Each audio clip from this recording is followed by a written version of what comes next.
Guitarist Randy Hansen has been wowing fans all over the world with his incredible tribute to Jimi Hendrix for years, and will no doubt be doing so for the folks who attend our Christmas show next Thursday at the Paramount. During rehearsals for the show, Randy's been impressing us with his new self-tuning Stratocaster. He's in the studio right now with his self-tuning Strat in hand. Randy, how are you? Oh, pretty good. Good to see you guys. Yeah, again, aside from just practice. Yeah. Santa Randy, I love wish we your could practice all the time. You've got the hat thing going, and I've just met AC over here. It's AC Ice. Correct. That's your name? Yes, it is. All right. I got to tell you, did you hear us talking about you guys earlier this morning? We're doing the Gene Simmons thing, I guess. You're not married, right? No, we're not But you've married. been with Randy since he was in my garage, and that's like a dozen years ago. Yeah, 10 years ago. All right. Yeah. Pedro was admiring you yesterday. Oh. And his wife, I don't think she's threatened. No, stay back, please. Step back. No. No, but he was like, Pedro, come on now, save me. he was like, she is built. On the way home. That's my Yugoslavian background. But you know what? But you know what else he was saying, and it's obvious that you see you love Randy because I see Luciano look at Pedro that same way, and while he was playing yesterday, you could just see that you love it after many years. Yes, I do. Very much. He's very talented. In the room, Alan White, who's playing opening for Led Zeppelin next week, and he's watching Randy going, darn.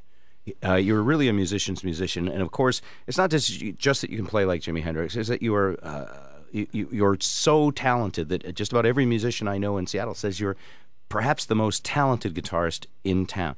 So, Randy, I've never asked you how. Thank you. Isn't that nice? How? Well, you're playing for us for free next week. You guys got to say that. Yeah. So how did you become a guitarist, or were you always a guitarist? You know, like they say, when a great sculptor, when Michelangelo does his thing, that the sculpture was in there, he just let it out. Well, you know, when I started playing guitar, it was the Ventures and the Stones and the Beatles were like major influences on me, and they were really the bands that got me going to start to play the guitar. Not Jimmy at first. Not Jimmy.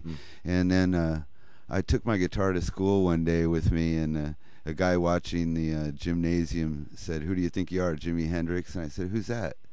And he said, "You don't never heard of Jimi Hendrix?" I said, "No." And he said, "Well, you need to go buy an album of his." So I went to Fred Meyer Market. It was called Market Time then, and I bought an album called Get That Feeling. It wasn't Are You Experience. I was supposed to get Are You Experience, but he didn't tell me what album I was supposed to get. And I went back and I told him, "Oh, I got this great album, Get That Feeling." He goes, "Oh, you bought the wrong album." And then he sent me back to get Are You Experience. Were you bullied a lot as a kid into doing things? Led a sheltered life. Yeah. And so, did it come easily for you? Because some of the stuff he does, no one else can do in the world. No, it was really difficult. I really, well, one thing, I've always had kind of an ear for being able to pick up notes and stuff and hearing and everything and transferring it to the guitar. But then when Jimmy came along, it was like a very bizarre puzzle to try to put together. And I'm still piecing parts of it together. He did enough work in those 3 years to last me a lifetime of learning how to play the guitar. Wow. I do want to say this. Practicing with you has been eye-opening and amazing, and we're looking forward to seeing you next Thursday I didn't night. know you were such a good keyboard player either. That's really, thank I you. agree. Remember, I'm letting him on the show. You had Such ears. a liar. You said you had ears. Bob. Yeah. I could, if it's simple. And speaking of tape recordings, this guy, man. He can sing. Yeah. Yeah, it's pretty amazing. Thanks. So we're honored to have you with us and hope that it'll be an occasional thing. Maybe we can do it once in a while, even in the future.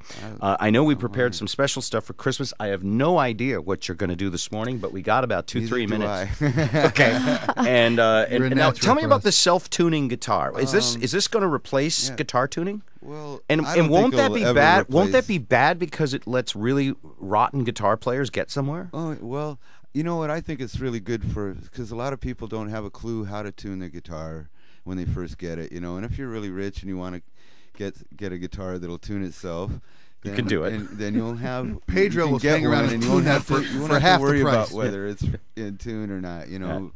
So in other words, there are good guitarists who have trouble with tuning, and this will fix it for them. Oh yeah, definitely. But is it cheating like the vocal pitch correcting thing? Yeah, it's cheating. Of course it is. Okay.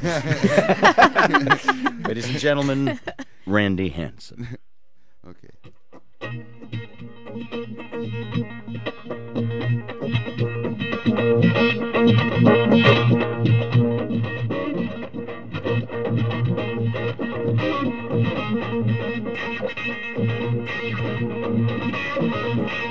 Oh yeah.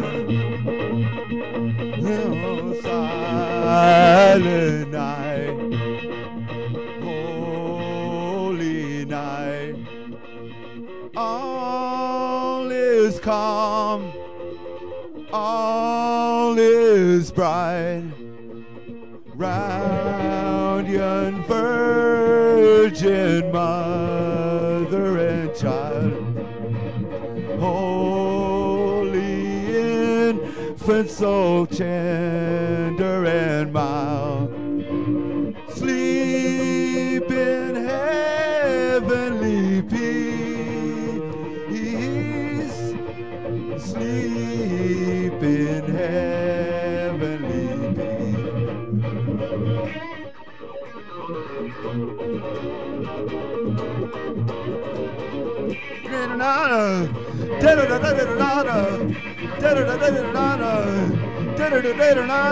Merry Christmas. You know, the word that comes to mind is raw and delicious. And we cannot wait to see you next Thursday night. Thank you guys for coming by.